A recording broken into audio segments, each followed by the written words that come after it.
ਚੱਲ ਨੱਪ 2 ਤੇ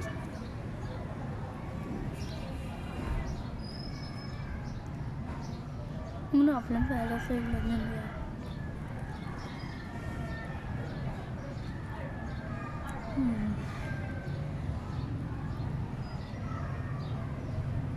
ਠੀਕ ਹੈਗਾ।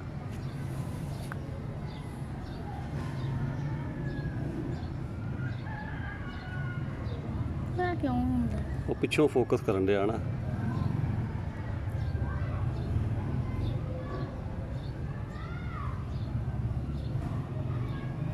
ਚਲ ਇੱਕ ਤੇ ਨੱਪ ਦੇ।